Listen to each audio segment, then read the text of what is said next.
Welcome to Wisdom Unlocked, The Ways of God, a production of Lion's Share, a ministry that aims to co-mission with Jesus in making disciples of all nations. We ignite and provide resources to disciple makers in the church and throughout the vocations. In our world today, there is more information available than at any time in history, but wisdom is in short supply. In this podcast, you'll hear how learning about the character and ways of God is a guide to wisdom.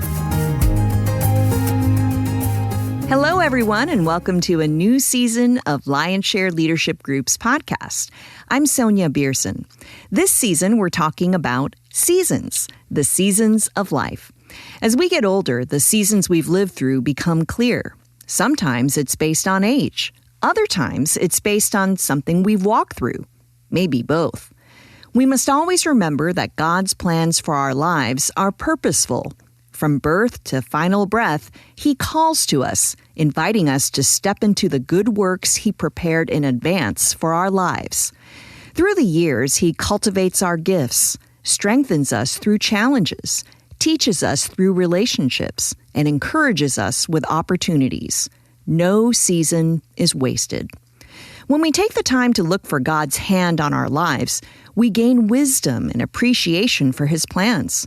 We receive perspective on who He created us to be, and we find peace at every age. Each of this season's episodes are directed to a specific age group or season of life, though all the episodes are relevant and useful whether you're considering your current circumstances, God's hand in your past, or the years to come. They may also help you as you talk to others who are in their own season, helping them understand where they are and where they might be headed next. Lion's Share Leadership Group's founder and president Dave Buehring shares this teaching. If you are 70-ish plus, I want to talk to you about what it means to be in the sage stage, where you're investing the wisdom God's put in your life into those around you, and what it means to focus now on finishing well. Join me as we take a look at this season of your life. If the late 50s and into your 60s is your peak missional impact, then I want you to know this 70-ish and beyond stage marks the greatest when it comes to relational influence. This is where your words become the loudest. This is a time in your life where you have to yield the place of leadership.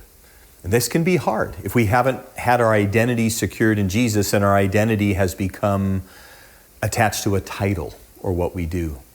And I want to remind us when I talk about yielding the place of leadership, it does not mean failure, nor does it mean the end. Rather, it means it's time to become a sage. It's time to let others, men and women, lead. It might feel in this season like your impact is actually shrinking as you yield leadership. But I want you to know this. The reality of it is your influence will actually increase. You have to trust the Lord in this. You have to let go of things. That's very much the kingdom, isn't it? You let go of things so Jesus can put in your hands what He wants in there now. If you let go of leadership roles in this season of time, this sage stage, finishing well stage, you'll find that your influence increases. This is the season where it's time to shape younger leaders who will shape history. I want you to catch that. A time to shape younger leaders who will shape history. And younger leaders need a sage. They need that wise counsel in their ear, that person who can carry their heart with them through good times and challenging times. The hindrance in this time can be, again, our identity tied to our role. That's where we can get stuck. But I've always been the president, or I've always been this or that in my job, and I'm known for that. True. But you got to transfer that now to somebody else. And you got to let them have those roles and come in behind them. Walk away from that. But just know, it's like there's a compass in your hand. And ever since you were little, God's been building all those experiences in your life into that compass. And now, in your 70-ish and beyond years, this compass has grown with you, and all the things of God's ways you've learned, all the vocational wisdom you have, all the character stuff, all that, it's in there. And that's in your hand. And now it's time for you to not use that to lead initiatives. It's time for you to pass all that into the hearts and lives of others. It's shaping leaders that will shape history. That is what this season is about. But let me just say this to you. This doesn't just happen automatically because you're this age. It happens primarily as you're in relationship with people. So if you've been somebody that's been kind of the tasker and I get stuff done, I accomplish much, but you haven't had relationships, you need to know that people won't pursue you quite as much unless you turn that and start saying, I need to build relationships with those in their 60s, 50s, 40s, 30s, 20s, teenage, etc. And as you build relationship with them, they'll trust you. They'll trust you in an amazingly big way. But you've got to take the time to build relational trust. And then you'll have opportunity to speak into their lives. So in this season, yes, enjoy golf, enjoy fishing, enjoy traveling, certainly enjoy the grandkids, but recognize that Jesus has a significant and transformative role for you to play in your 70s and beyond, in your 80s and even into your 90s. I have a godly leader friend of mine who's about 94 right now, and it's amazing the kingdom impact he's having. His voice is loud in a lot of people's lives. God wants that for you as well. But we have to walk right before Him. We have to be able to tend our relationships well so people invite you to speak into their lives. By the way, while I'm here, let me say this. Darlene Cunningham and Lauren Cunningham, founders of Youth of the Mission, people who've spoken in my life since I was 18 years of age. Lauren's now in heaven, saw Darlene recently. She said to me one time, she pulled me aside and said this, Dave, remember, only speak into people's lives where they invite you. Don't go into the other categories of their life. Just stay where they are. And she says, here's what will happen. If what you've shared with them works in their life, they'll come back for more and invite you to speak in other areas. And she'll say at some point in your life, which happened in probably my late 40s, you'll hear somebody say this, Dave, you are welcome to speak into my life anytime, anywhere, about anything. But Darlene said to me, you have to quietly and faithfully earn that trust. So in this season of your life, just because you're 70s, 80s, 90s doesn't mean everybody's going to come running to you for wisdom. It's walking relationships well. And when someone invites you to speak into this category, speak into it. Don't say, oh, and by the way, your marriage is a mess. Just stay to that area.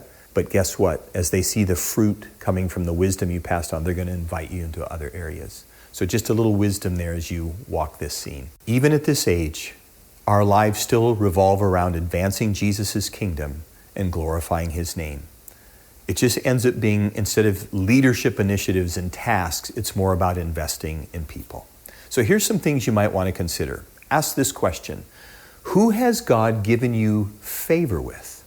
In other words, they want to hear from you. And actually, when you give them wisdom, they go do it. They come back for more. Check that out. Where has God already given you favor? Who has asked you to speak into their lives? Now, they might not use that language, but they're inviting you to give wisdom and to give counsel. How can you effectively pass on godly character, godly values, the principles of the ways of God? How can you pass on walking in godly relationships, vocational wisdom, etc.? Note this, some you'll give advice to, might be a 1 or 2 time thing, and some you'll find pouring your life into. It's one of the things you'll want to discern. What are the situations where it's just advice given? What are situations where you're invited to really pour more into someone's life? So really in this season, it's your spiritual life, your relationships, your vocational mission, your character. It's all consolidated. And you want to think about, how do I consolidate this? Like, how do I consider what do I have? And that's where you want to think about things like, what are the character qualities that God's given me? What are things I've learned through difficulty and failure? Actually, young leaders learn more from our failures than our successes. I don't know if you know that, but it's true, all right? What are the vocational things you've learned that you can pass on? What about things like giftedness, spiritual gifts, abilities, natural abilities acquired? What about things like that? Consider writing these things down so that you know what you have in your tool belt to draw on when people ask you for input. Of course, some people put this stuff in books. Some use audio and video forms to communicate, or educational forms, or just they stay within their vocation and do it. And a lot of it is just relational. And I just want to encourage you in that. Find the relationships where you can invest. I have a friend by the name of Steve, who he's at the age of 72, and he just told me he's going to begin to go through all his journals. He's going to go to the beach, and he's going to take 3-4 weeks away. And I said, I'm literally starting with my journals since I think he was in his 20s, and I'm going to go through them all, because he said, I want to see what it is that God has taught me. What are those things that I can be intentional about passing on to others? That might be an idea for you to consider. If you say, Dave, I've never been a journaler, well, talk to those who've walked through life with you and say, what are the things that you see in my life that you think I can pass on to young leaders? They'll help you catch that. Jot all that down because it's some great wisdom for you, all right? So I want to help you with something here when it comes to what Bobby Clinton calls your ultimate contribution. Have you ever considered how your life can continue to impact people when you're in heaven? Well, Dr. Bobby Clinton has, in his research, found some things that he calls ultimate contributions. These are contributions that you leave when you're now full-time with Jesus in heaven. So I want to review these with you. So just kind of pay attention to which one or two of these descriptions best resonate within you. So let me give you these in categories. The first one is the category of character, and there's a couple of them here. So don't stumble over this word, but is part of who your ultimate contribution is you're a saint. Now, I know we can think of the person like this with the halo. Don't go there. But what I mean by this is it's a person's personal walk with Jesus and their character. Like that's the ultimate contribution. Like it's people saying, I want my walk with Jesus to be like theirs. Well, just know that leaves a mark on people's lives. And Bobby just quantifies that by calling that a saint. So don't get caught in the goofy parts of what you think that means. Just hear it. It's like a solid walk with Jesus reflecting godly character. But is that your ultimate contribution? If so, keep building that in your life. Here's a second one. He calls it the stylistic practitioner. This is not just necessarily the personal walk with Jesus and you as the person, your character. This is instead modeling, doing what things should be replicated in life. This could be as a person. This could be in how you started and launched and sustained your business. This could be how, as a creative, you did things in such a way where you stayed healthy but launched all kinds of creative initiatives. He calls it a stylistic practitioner. So one is the model life, one is the model doing, okay? So is that there? A second broad category here is service. And there's a few under here I want to highlight for you. One is the role of being a mentor. And this is a person whose primary impact is on individuals. It could be a few or it could be many. Think about this. Jesus impacted 12. He taught the multitudes, but he really impacted 12 with his life as a discipler mentor. And because of that, they changed the world. All right? So is that mentoring role part of your ultimate contribution? And the fruit of that is the lives lived when you're gone. Another one is the public communicator. This is somebody who influences many people through their words, through their public communication and teaching, and that is their ultimate contribution. So their teaching, the words that they have shared, that is the ultimate contribution. A third category is called catalytic, and there's a couple under here. One is the pioneer. This is a person who creates a new structure or organization that breaks new ground or meets a need. Are you somebody who has pioneered something in life and that is part of now your ultimate contribution? You know how to do that and you can pass that on to others. And the thing that you created, that structure, that organization, that is the ultimate contribution. Another one is called the crusader under this catalytic category. The crusader brings correction to society or the church that ultimately results in transformation. You might go, wow, I've always been a little bit of the rabble-rouser. Well, now that you have godly character and God's done all these things in your life, has there been something like a Mother Teresa that changed? And I'm not saying you have to be Mother Teresa. There was only one of her, right? But she was this crusader to tend the poor. Okay, so is that something where you have crusaded for something that has brought an adjustment to society or the church that has resulted in transformation? Is that your ultimate contribution? If so, how do you help others do that? Creative communication is another category here. This is a person with creative talents, like an artist, a musician, a writer, and what they create is the ultimate contribution that can last for time. Think about books or movies or musicals that have endured generations. Those are things that are the contribution. Within an organization, there is somebody called the stabilizer. And the stabilizer is somebody who brings stabilization to an organization so that it will survive and thrive. Maybe you're a stabilizer. Maybe your ultimate contribution is connected more organizationally like that, and you're a stabilizer. Well, the stabilization of that organization to last for years and years, that's your ultimate contribution. The last category here is ideation, and there's a tag that Bobby gives called the researcher. This is a person who sees a situation and seeks to understand it and comes up with a framework for understanding it. This framework is usually considered a breakthrough and is the ultimate contribution. So this is meant to give you some food for thought. What is your ultimate contribution? Usually there's one, maybe two, but as you're in your 70s, 80s, maybe 90s, or maybe past 100, what is that ultimate contribution that you leave here when you're with Jesus in heaven that continues His kingdom moving forward? In this season of your life, you want to take joy in the fruit of it. There's a sense of destiny being fulfilled perfectly? Of course not. But nevertheless, a sense of this is what God called me to be and to do, and I've done my best to try to do that. This is also the season of life where you're aiming to finish well, where you want to continue to let God build your character. You want to continue to be really faithful in your relationships, whether it's family or friends or those you influence. You're aiming to finish well. So, as I wrap this up, is there anything you should be alert to in this season?